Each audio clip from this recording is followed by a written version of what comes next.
Hello everyone. आज की इस क्लास में सामाजिक समूह यानी कि सोशल ग्रुप से रिलेटेड प्रश्नों को कराया जाएगा। आप सभी इस वीडियो को ज़्यादा से ज़्यादा लोगों के साथ शेयर ज़रूर कर दीजिए। एक इन्फॉर्मेशन है, समाजशास्त्र से संबंधित सभी परीक्षाओं के लिए यहाँ पर प्रैक्टिस सेट एंड सोशियोलॉजी के नोट्स पीडीएफ फॉर्मेट में प्रोवाइड कराए जा रहे हैं। इससे संबंधित जानकारी के लिए यहाँ पर एक व्हाट्सएप नंबर दिया गया है जिस पर आप मैसेज करके पूरी जानकारी ले सकते हैं। नंबर है 790-555-3851 एंड यहाँ पर आपको यूपीपीजीडी का प्रैक्टिस सेट मिल जाएगा। यूपीपीजीडी एग्जाम के लिए कॉम्बो ऑफर अभी चल रहा है जिसमें आपको प्रैक्टिस सेट एंड सोशियोलॉजी के नोट्स यहाँ पर कुछ छूट के साथ प्रोवाइड कराए जा रहे हैं। And Bihar PGT and state की परीक्षा के लिए यहाँ पर प्रैक्टिस सेट मिलेगा। बिहार शिक्षक भर्ती के लिए भी कॉम्बो ऑफर अभी इस समय चल रहा है। और बात की जाए जीआईसी के पेपर की, जो कि उत्तर प्रदेश लोक सेवा आयोग के द्वारा आयोजित की जाती है, प्रवक्ता जीआईसी की, तो इसका समाजशास्त्र का प्रैक्टिस सेट जो फर्स्ट पेपर है जीएस का, वो भी यहाँ पर आपको प्रैक्टिस सेट का मिल जाएगा। एंड प्रैक्टिस सेट जीआईसी के लिए कॉम्बो ऑफर चल रहा है जिसमें first paper GS and sociology दोनों ही यहाँ पर आपको मिलेगा। एंड बात की जाए समाजशास्त्र के नोट्स की, तो ये नोट्स सभी परीक्षाओं को ध्यान में रखकर तैयार किए गए हैं। सभी एग्जाम्स के लिए इंपॉर्टेंट है। राजस्थान असिस्टेंट प्रोफेसर का सोशियोलॉजी का प्रैक्टिस सेट एंड उसका जीएस का प्रैक्टिस सेट भी आपको यहाँ पर देखने को मिल जाएगा। इससे संबंधित कोई भी जानकारी आप चाहते हैं तो दिए गए व्हाट्सएप नंबर 790-555-3851 पर आप मैसेज करके पूरी जानकारी ले सकते हैं। देखिए यहाँ तक हो गया था। चलिए यहाँ से शुरू करना है। प्रश्न है, समूह की व्याख्या वस्तुपरक व व्यक्तिपरक के रूप में किसने की है? Robert king Merton, Durkheim, Johnson, Ginsburg यहाँ पर ऑप्शंस दिए गए हैं। समूह की व्याख्या वस्तुपरक एवं व्यक्तिपरक के रूप में किसने की है? यहाँ पर सही क्या होगा? यहाँ पर राइट आंसर क्या होगा? रॉबर्ट किंग मर्टन होगा। ऑप्शन ए यहाँ पर राइट आंसर हो जाएगा। देखिए, रॉबर्ट किंग मर्टन समूह निर्माण के लिए 3 तत्वों को जरूरी बताते हैं। ठीक है, 3 तत्वों की बात करते हैं समूह निर्माण के लिए। एक तो पहला तत्व है 2 या 2 से अधिक व्यक्तियों का होना। ध्यान रखिएगा, समूह निर्माण की जब बात करते हैं तो वस्तुपरक और व्यक्तिपरक के आधार पर करते हैं। और समूह के निर्माण की जब बात करें हम, ठीक है, तो उसके लिए 3 तत्वों को बताते हैं। एक तो पहला तत्व है जिसमें वे कहते हैं कि 2 या 2 से अधिक व्यक्ति का होना जरूरी है और उन व्यक्तियों के बीच में सामाजिक संबंधों का भी पाया जाना है। ठीक है, उन व्यक्तियों के बीच में सामाजिक संबंधों का होना भी जरूरी है और ये जो संबंध है ये अंतरक्रिया के फलस्वरूप इन संबंधों का निर्माण होगा। तो 2 या 2 से अधिक व्यक्तियों का होना, दूसरा सामाजिक संबंधों का होना जो कि सामाजिक अंतरक्रिया के परिणाम स्वरूप इन संबंधों का निर्माण होता है। तीसरा जब बताते हैं तो वे कहते हैं कि व्यक्ति के अंदर ये भावना होना कि व्यक्ति उस समूह का सदस्य है, जो कि व्यक्तिपरक कहलाता है। दूसरा, समूह के अंदर भी यह भावना होना कि वह व्यक्ति हमारे ग्रुप का ही मेंबर है, ये क्या कहलाता है? यह कहलाता है वस्तुपरक। ठीक है, तो यहीं पर आप देख रहे हैं प्रश्न कि समूह की जो व्याख्या है यह वस्तुपरक और व्यक्तिपरक में किसने की है? रॉबर्ट किंग मर्टन ने की है। ठीक है, चलिए आगे देखते हैं। प्रश्न है, संरचना के आधार पर समूहों का वर्गीकरण किसने किया है? स्पेंसर, दुर्खीम, सैंडरसन, गुडे यहाँ पर ऑप्शंस है। संरचना के आधार पर समूहों का वर्गीकरण किसने किया है? स्पेंसर, दुर्खीम, सैंडरसन, गुडे। यहाँ पर सही क्या हो जाएगा? संरचना के आधार पर समूहों का वर्गीकरण किसके द्वारा किया गया है? सैंडरसन के द्वारा किया गया है। सैंडरसन की अगर बात करें तो सैंडरसन ने 3 प्रकार के समूह की बात की थी। ठीक है, 3 तरह के समूह की बात की है सैंडरसन ने। एक तो इन्होंने ऐच्छिक समूह बताया है। ठीक है, ऐच्छिक समूह हो जाएगा। दूसरा हो जाएगा अनिवार्य समूह। दूसरा क्या है यहाँ पर? अनिवार्य समूह है। तीसरा है प्रातिनिधिक समूह। ठीक है, प्रातिनिधिक समूह है। ये 3 तरह के समूह की बात किसने की है? सैंडरसन ने की है। और एक याद रखिएगा एक बात कि ऐच्छिक और अनिवार्य समूह ये वार्ड के द्वारा भी बताए गए हैं। ठीक है, वार्ड ने 2 तरह के समूह की बात की है। एक तो ऐच्छिक समूह है और दूसरा क्या हो जाएगा? अनिवार्य समूह। यहाँ पर एक और जोड़ दिया गया है, तीसरा जोड़ दिया गया है प्रातिनिधिक समूह, और ये किसका हो जाएगा? फिर सैंडरसन का हो जाएगा। चलिए अब यहाँ पर देखिए प्रश्न है, अर्ध समूह का उदाहरण नहीं है। सिनेमा देखते लोग, बस का इंतजार करते लोग, रेल में यात्रा करते लोग, ऑफिस में काम करते कर्मचारी। अर्ध समूह या हम कहें क्वाइसी ग्रुप या आभासी समूह इस तरह से आता है। और ये अवधारणा किसके द्वारा दी गई है? ध्यान रखिएगा, सबसे पहले जिन्सबर्ग ने की है बात इसकी, और फिर बोटोमोर ने। हो सकता है परीक्षा में जिन्सबर्ग ना देकर बोटोमोर दे दिया जाए, तो दोनों के द्वारा ही क्वाइसी ग्रुप या अर्ध समूह या आभासी समूह की बात की गई है, ठीक है। और ऐसे समूह में निश्चित संगठन का अभाव होता है, जागरूकता का अभाव होता है, ठीक है, कि वे एक ही ग्रुप के मेंबर हैं। तो ऐसे व्यक्तियों को हम क्या कहते हैं, अर्ध समूह कहते हैं। जैसे कि बस स्टैंड पर बस का वेट करते हुए, रेलवे स्टेशन पर ट्रेन का वेट करते हुए, तो ऐसे व्यक्तियों के संकलन को, जिनमें निश्चित संगठन का अभाव है, जागरूकता का अभाव है, ऐसे व्यक्तियों के संगठन को हम क्या कहेंगे, अर्ध समूह कहेंगे। यहाँ पर बोला जा रहा है अर्ध समूह का उदाहरण नहीं है, तो ऑफिस में काम करते कर्मचारी होगा। ऑप्शन डी यहाँ पर राइट आंसर हो जाएगा, ठीक है। चलिए आगे चलते हैं, देखते हैं। एंड बोटोमोर यहाँ पर दिया गया है, तो इनका याद रखिएगा, इन्होंने जब समूह की बात की थी, ठीक है, जब इन्होंने बात की थी, समूह की बात की थी। चलिए आगे बता देते हैं उनके बारे में। अब यहाँ पर देखिए, प्राथमिक समूह को मानव स्वभाव की पोशिका किसने कहा? प्राथमिक समूह को मानव स्वभाव की पोशिका किसने कहा? समनर, बोकार्डस, कूले, मैकएवर एंड पेज, यहाँ पर ऑप्शंस दिए गए हैं। प्राथमिक समूह मानव स्वभाव की पोशिका है, यह बात किसके द्वारा कही गई है? इंपॉर्टेंट है, ये एग्जाम्स में पूछा गया है, ठीक है। बोटोमोर के बारे में बात बताए, तो यहाँ पर इन्होंने दो तत्वों के आधार पर समूह को परिभाषित किया था, सामाजिक समूह। एक तो इन्होंने बोला था कि जो व्यक्ति और व्यक्ति के बीच में संबंध है वे, और दूसरा प्रत्येक व्यक्ति, ठीक है, प्रत्येक व्यक्ति उस समूह के प्रतीक के प्रति सचेत हो, ठीक है। व्यक्तियों के बीच में पारस्परिक जो निश्चित संबंध पाया जाता है वो होना जरूरी है, और दूसरा कि प्रत्येक व्यक्ति समूह के प्रतीक के प्रति क्या हो, सचेत हो। तो ऐसे व्यक्तियों के संकलन को हम क्या कहेंगे, समूह कहेंगे। ये दो ही तत्व इनके द्वारा बताए गए थे सामाजिक समूह के।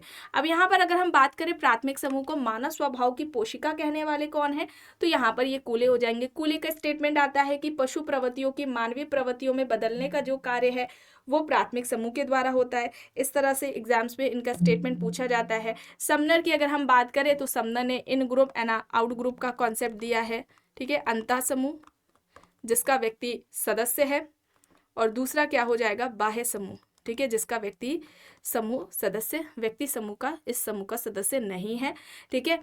तो इन ग्रुप एंड आउट ग्रुप का जो कॉन्सेप्ट है वो समनर के द्वारा दिया गया है, ठीक है। चलिए अब यहाँ पर देखिए, प्रश्न है, निम्न में से कौन सा द्वितीयक समूह है?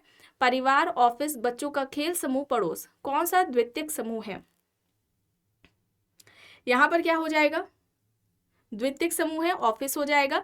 और बाकी के जो सारे ऑप्शंस आप देख रहे हैं, परिवार, बच्चों का खेल, समूह, पड़ोस, ये प्राथमिक समूह के हैं, ठीक है। ये किसके हैं, प्राथमिक समूह के हैं। और प्राथमिक समूह की जो अवधारणा है ये किसके द्वारा दी गई है, कूले के द्वारा दी गई है। और कूले ने प्राथमिक समूह की ये 3 ही उदाहरण बताए थे। प्राथमिक समूह की बात कूले ने किस पुस्तक में की है, सोशल ऑर्गेनाइजेशन में की है, सोशल ऑर्गेनाइजेशन में की है। और ये पुस्तक कब आती है, 1909 में आती है।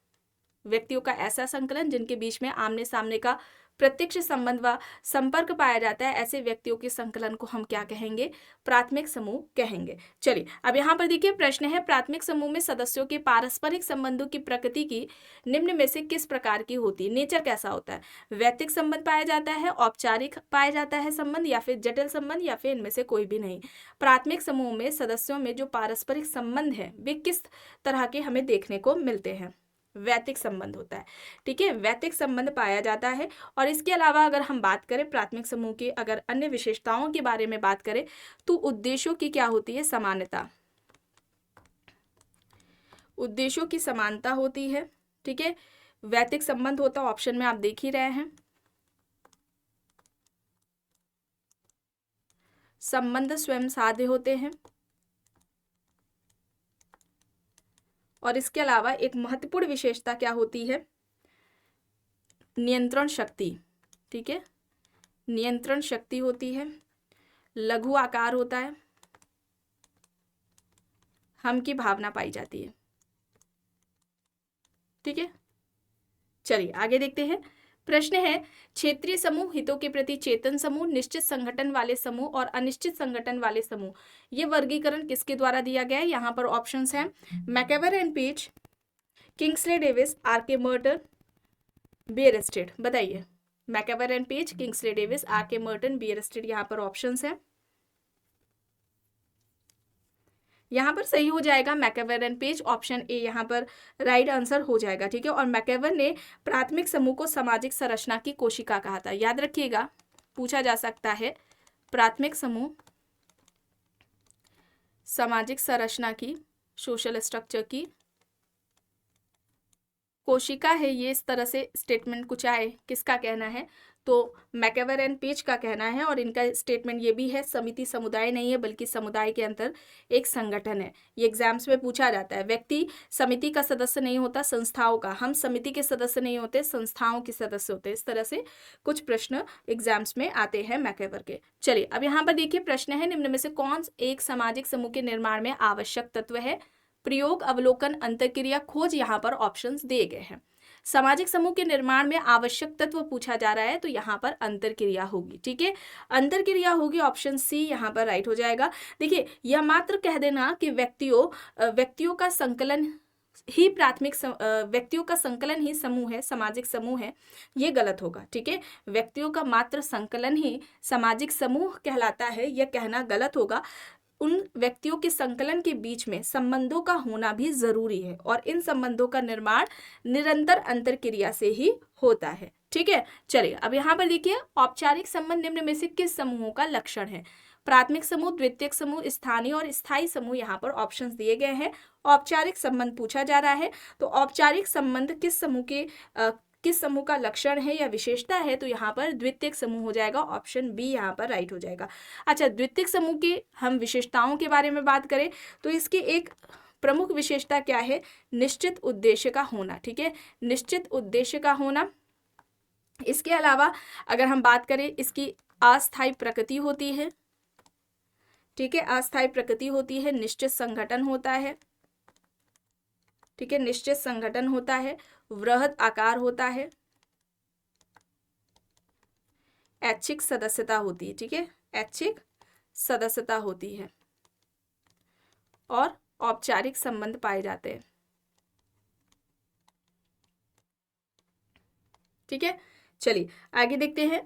प्रश्न है, निम्न में से कौन सी विशेषता किसी सेकेंडरी ग्रुप की विशेषता नहीं है, यानी कि द्वितीयक समूह की विशेषता नहीं है? ऑप्शंस है, या औपचारिक नियमों द्वारा नियंत्रित होता है, या आमने सामने का पड़ता है, या अवैतिक होता है, या समानता आधुनिक जटिल समाजों में पाया जाता है। तो द्वितीयक समूह की विशेषता नहीं है यहाँ पर, यह आमने सामने होता है। प्राथमिक समूह की यह विशेषता है। ठीक है, ये किसकी विशेषता है? प्राथमिक समूह की। कूले ने कहा था कि व्यक्तियों का ऐसा संकलन जिनके बीच में आमने सामने का प्रत्यक्ष संबंध व सहयोग पाया जाता है, ऐसे समूह को हम क्या कहेंगे? प्राथमिक समूह कहेंगे। अब यहाँ पर प्रश्न है, निम्न में से किस समाजशास्त्री ने प्राथमिक समूह की अवधारणा को प्रस्तावित किया? अभी आपको बताया गया है C.H. कूले ने। यहाँ पर ऑप्शन बी होगा, और सोशल ऑर्गेनाइजेशन इनकी पुस्तक है। सोशल ऑर्गेनाइजेशन इनकी पुस्तक है, जो कि 1909 में आती है। ठीक है, 1909 में आती है सोशल ऑर्गेनाइजेशन, इसे याद रखिएगा, एग्जाम्स में ये इनकी पुस्तक पूछी जाती है। प्रश्न है, इनमें से कौन सी प्राथमिक समूह की विशेषता नहीं है? शारीरिक समीपता, छोटा आकार, संबंध स्वयं साध्य होते हैं, संबंधों की लघु अवधि। विशेषता नहीं है यह पूछा जा रहा है, तो यहाँ पर क्या हो जाएगा? संबंधों की लघु अवधि। ये यहाँ पर ऑप्शन डी हो जाएगा। ठीक है, विकल्प डी यहाँ पर राइट आंसर हो जाएगा। प्रश्न है, आमने सामने की घनिष्ठ संबंधों वाले समूह का नाम क्या है? द्वितीयक समूह, संदर्भ समूह, प्राथमिक समूह, औपचारिक समूह। सही क्या होगा यहाँ पर?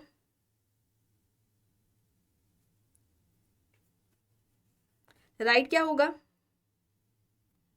राइट यहाँ पर क्या हो जाएगा? प्राथमिक समूह हो जाएगा, ऑप्शन सी यहाँ पर राइट होगा। द्वितीयक समूह की बात करें तो ये अवधारणा किसके द्वारा दी गई है? किंग्सले डेविस ने द्वितीयक समूह की बात की है।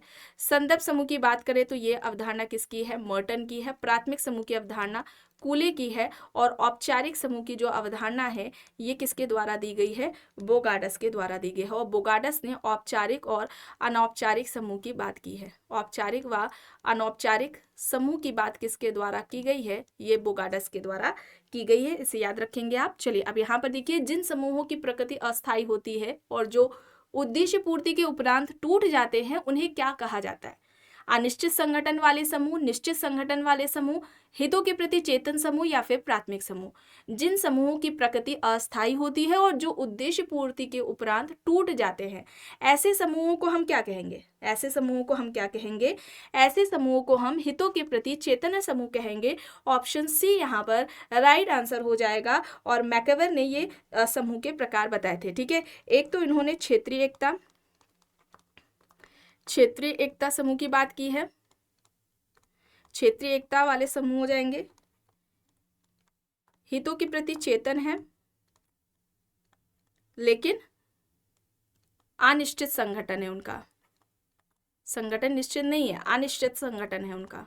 हितों के प्रति चेतन तो है लेकिन अनिश्चित संगठन है। तीसरा हो जाएगा हितों के प्रति जागरूक समूह। हितों के प्रति जागरूक समूह या चेतन समूह, इस तरह से दिया रहता है। तो ये समूह के 3 प्रकार किसके द्वारा बताए गए हैं? मैकवेर के द्वारा बताए गए हैं। चलिए अब यहाँ पर देखिए, किसने सामाजिक समूह का वर्गीकरण ऊर्ध्व और क्षैतिज में किया? C.H. कूले, W.G. Sumner, W.F. Ogburn, H. Miller यहाँ पर ऑप्शंस हैं। ऊर्ध्व एवं क्षैतिज समूह की बात किसने की है?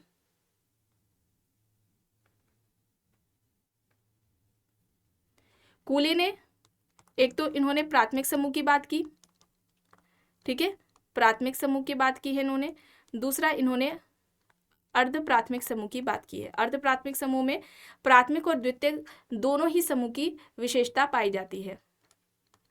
समनर की अगर हम बात करें, इन्होंने 2 समूह की बात की है। अंतः समूह जिसका व्यक्ति सदस्य होता है और इसमें निर्जाति केंद्रता की भावना पाई जाती है अंतः समूह में। और दूसरा समूह है बाह्य समूह जिसका व्यक्ति सदस्य नहीं होता है। ये एक तरह का हमारा रेफरेंस ग्रुप हो सकता है। और यहाँ पर ऊर्ध्व एवं क्षैतिज समूह की बात H. मिलर के द्वारा की गई है। ऑप्शन डी यहाँ पर राइट हो जाएगा।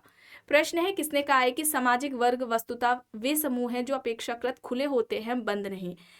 M.N. श्रीनिवास, F.G. बेली, बोटोमोर, आंद्रे बेते यहाँ पर ऑप्शंस दिए गए हैं। सामाजिक वर्ग वस्तुतः ऐसे समूह हैं जो अपेक्षाकृत खुले होते हैं, बंद नहीं होते हैं। यहाँ पर राइट आंसर क्या हो जाएगा? यहाँ पर राइट आंसर क्या हो जाएगा? M.N. श्रीनिवास, F.G. बेली, बोटोमोर, आंद्रे बेते यहाँ पर दिया गया है। यहाँ पर क्या होगा? बोटोमोर होगा। ठीक है, ऑप्शन सी यहाँ पर राइट होगा, बोटोमोर होगा। बोटोमोर ने समूह के 2 तत्वों के आधार पर समूह को परिभाषित किया था, या उसको हम समझाया था, वर्णित किया था। बोटोमोर ने 2 तत्वों के आधार पर, एक तो उन्होंने कहा था कि व्यक्ति है, ठीक है, व्यक्तियों का जो समूह है, इन व्यक्तियों के बीच में निश्चित संबंध का पाया जाना। और दूसरा, प्रत्येक समूह अपने जो प्रत्येक व्यक्ति है या अपने समूह के प्रतीकों के प्रति क्या हो? जागरूक हो, चेतन हो, सचेत हो। तो ये 2 जो तत्व हैं, इनके आधार पर समूह की बात, सामाजिक समूह की बात किसने की है? बोटोमोर ने की है। अब यहाँ पर देखिए, प्रश्न है, किसने सदस्यता के आधार पर समूह को 2 भागों में विभाजित किया है? सदस्यता समूह और गैर सदस्यता समूह। Miller, R.K. Merton, Ogburn, Sorokin यहाँ पर ऑप्शंस दिए गए हैं। यहाँ पर सही क्या हो जाएगा? यहाँ पर राइट आंसर R.K. मर्टन हो जाएगा। और इन्होंने सदस्यता के आधार पर इस तरह से समूह, सदस्यता समूह और गैर सदस्यता समूह की बात की थी। ठीक है, और ऑगबर्न क्या कहते हैं? ऑगबर्न आपको याद आ रहा है, आपको बताया गया था 2 से अधिक व्यक्तियों का संकलन है, और ये जो व्यक्ति है वे एक दूसरे पर प्रभाव डालते हैं। तो ऐसे व्यक्तियों के संकलन को हम क्या कहेंगे? समूह कहेंगे। या 2 से अधिक व्यक्ति एकत्रित होते हैं, एक दूसरे पर प्रभाव डालते हैं, तो वे समूह का निर्माण करते हैं। तो इस तरह से किसने परिभाषित किया था? ऑगबर्न ने किया था। सोरोकिन की अगर हम बात करें तो इन्होंने 2 प्रकार के समूह की बात की है। ये सोरोकिन का अक्सर एग्जाम्स में पूछा जाता है। एक तो है एकल बंधन व एक कार्यात्मक, पूरा याद करिएगा, एक कार्यात्मक समूह है। ठीक है, और दूसरा हो जाएगा सामाजिक व सांस्कृतिक एक कार्यात्मक समूह। ये 2 प्रकार समूह के किसने बताए हैं? सोरोकिन ने बताए हैं। ये एग्जाम्स में पूछा जाता है सोरोकिन का। ठीक है, चलिए अब यहाँ पर देखिए, प्रश्न है, निम्न युग्मों में से कौन सा युग्म सही नहीं है? बाह्य समूह समनर, प्राथमिक समूह कूले, संदर्भ समूह मर्टन, मानव समूह मैक्स वेबर। तो बाह्य समूह की बात समनर ने की थी, प्राथमिक समूह की बात कूले ने की है, संदर्भ समूह की बात मर्टन ने की है, मानव समूह की बात वेबर ने नहीं की है, होम्स ने की है। याद रखिएगा, वेबर ने नहीं, होम्स ने की है, और होम्स ने छोटे समूह को समाज का आधार बताया है। ठीक है, जो छोटा समूह होता है, ठीक है, ये क्या है, समाज का आधार है। ठीक है, छोटा समूह क्या है, ये क्या होता है, समाज का आधार होता है। ये किसने बताया है, होम्स ने बताया है, इंपॉर्टेंट है, इसे याद रखिएगा। चलिए अब यहाँ पर देखिए, किसने जाति गतिशीलता तथा गतिकी की व्याख्या के लिए संदर्भ समूह सिद्धांत के प्रयोग का समर्थन किया था। कैथलीन गर्फ, ड्यूमो, वाईबी दामले। घुरिए, यहाँ पर ऑप्शंस हैं, यहाँ पर सही होगा वाईबी दामले, ऑप्शन सी यहाँ पर राइट आंसर हो जाएगा। प्रश्न है, किस पुस्तक से मर्टन को संदर्भ समूह की अवधारणा का स्रोत प्राप्त होता है? American soldier, continuity in social research, sociology of science, reader in bureaucracy. यहाँ पर अमेरिकन सोल्जर होगा। ठीक है, अमेरिकन सोल्जर होगा, ऑप्शन ए यहाँ पर सही हो जाएगा। प्रश्न है, अब यहाँ पर दिखाइए, देखिए मिलान करके बताइए सही क्या होगा। ये समूह के प्रकार बताए गए हैं, प्राथमिक समूह है, सांख्यिकी समूह है, संदर्भ समूह और अंतर एवं बाह्य समूह।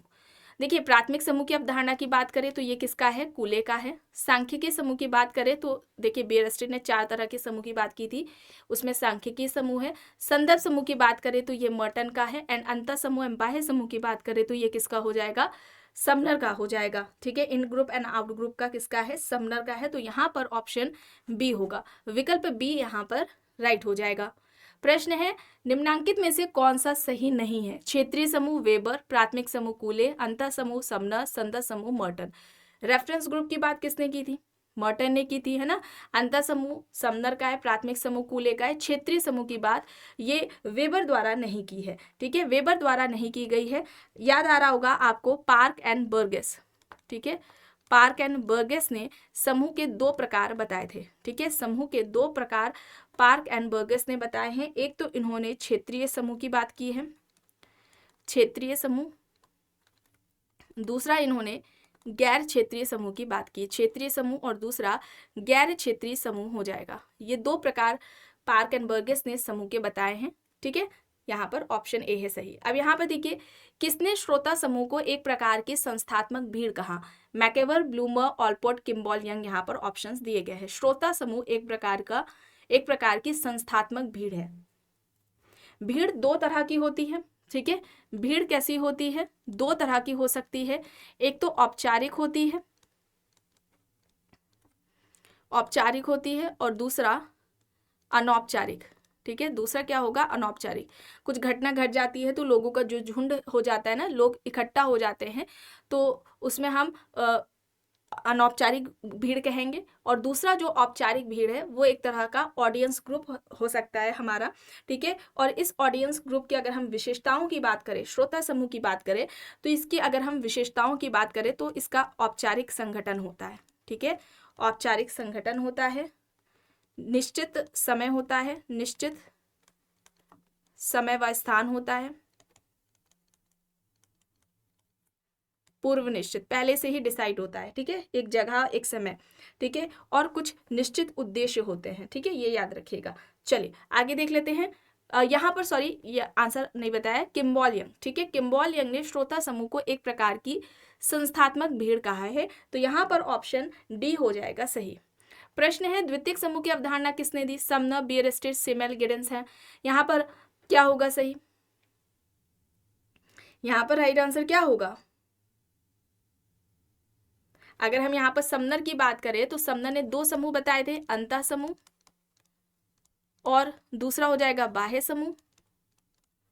ठीक है, अंतः समूह और बाह्य समूह, इन ग्रुप एंड आउट ग्रुप होगा। सिमेल ने 3 तरह के समूह की बात की थी, एकल समूह, द्वैत समूह और त्रैत समूह। ठीक है, यहाँ पर रॉबर्ट बियरस्ट्रीट है। और अगर हम गिडिंग्स की बात करें, ठीक है, गिडिंग्स की बात करें तो इन्होंने 2 प्रकार बताए हैं। एक तो व्यक्तिगत समूह बताया है और दूसरा सार्वजनिक समूह बताया है। व्यक्तिगत और दूसरा सार्वजनिक समूह हो जाएगा। ये समूह के प्रकार किसने बताए हैं? गिडिंग्स ने बताए हैं। यहाँ पर ऑप्शन बी है सही। प्रश्न है किसके अनुसार किसी समूह निर्माण इस तथ्य पर आधारित होता है कि कोई स्वार्थ समूह के सदस्यों को परस्पर बांधे रखता है। एडवर्ड सापिर, एडवर्ड सईद, हॉट एंड हंट, गुडे यहाँ पर ऑप्शंस है। सही क्या होगा यहाँ पर? एडवर्ड सापिर होगा, ऑप्शन ए यहाँ पर सही हो जाएगा, विकल्प ए यहाँ पर सही है। प्रश्न है इनमें से किसने समूह के 4 प्रकार जननिक समूह, इकट्ठे, वियोजक और सम्मिश्रित समूह बताए? रॉबर्ट बीयरस्टेड, गिडिंग्स, वार्ड, मिलर यहाँ पर ऑप्शंस दिए गए हैं। सही यहाँ पर क्या होगा?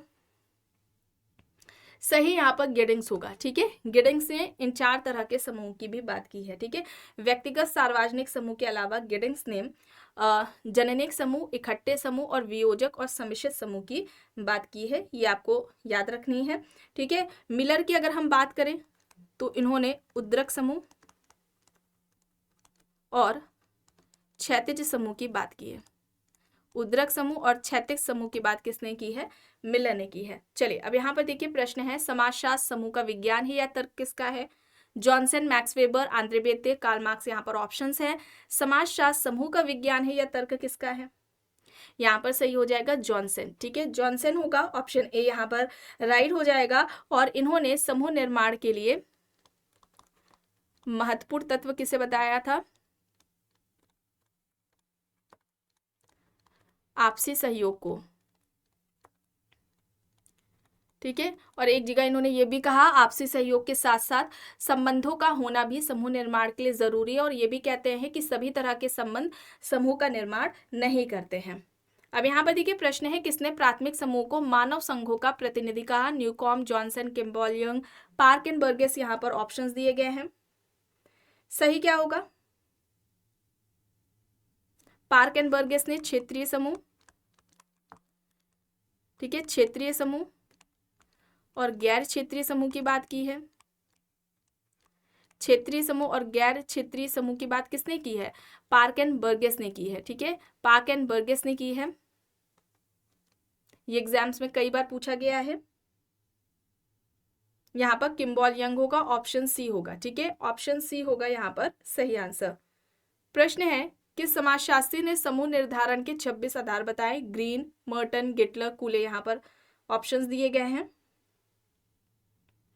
सही यहाँ पर क्या होगा? समूह निर्धारण के 26 आधार किसके द्वारा बताए गए हैं?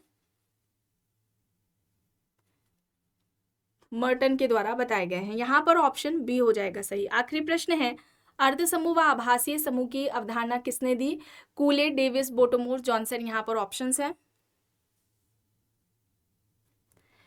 कूले की अवधारणा क्या थी? अर्ध प्राथमिक समूह थी। ठीक है, अर्ध प्राथमिक समूह अवधारणा थी कूले की।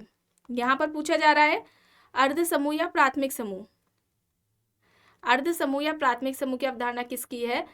Ginsburg and बोटोमोर। जिन्सबर्ग नहीं है तो यहाँ पर बोटोमोर होगा, ऑप्शन सी यहाँ पर राइट होगा। और ऐसे समूह में निश्चित संगठन का अभाव होता है। ठीक है, अर्ध समूह की विशेषताओं की अगर हम बात करें, निश्चित संगठन का अभाव होता है। ठीक है, जागरूकता का अभाव होता है। तो ऐसे व्यक्तियों का संकलन जिनमें जागरूकता का अभाव है कि वे एक ही ग्रुप के मेंबर हैं, उनमें निश्चित संगठन का अभाव है, तो ऐसे व्यक्तियों के समूह को हम क्या कहेंगे? ऐसे व्यक्तियों के संकलन को हम क्या कहेंगे? अर्ध समूह या आभासी समूह कहेंगे। जैसे कि बस स्टैंड पर बस का वेट करते हुए व्यक्ति या रेलवे स्टेशन पर ट्रेन का वेट करते हुए व्यक्ति, ठीक है, उन्हें हम अर्ध या आभासी समूह कहेंगे। तो यहाँ पर ऑप्शन सी होगा। तो आज की इस क्लास में बस इतना ही। आई होप ये आपको पसंद आई होगी। अगर पसंद आई है तो प्लीज़ लाइक करिएगा, कमेंट करके ज़रूर बताइएगा। चैनल पर अगर आप नए हैं तो चैनल को भी ज़रूर सब्सक्राइब कर लीजिएगा एंड इस वीडियो को जितना हो सके ज़्यादा से ज़्यादा लोगों के साथ शेयर भी ज़रूर करिएगा।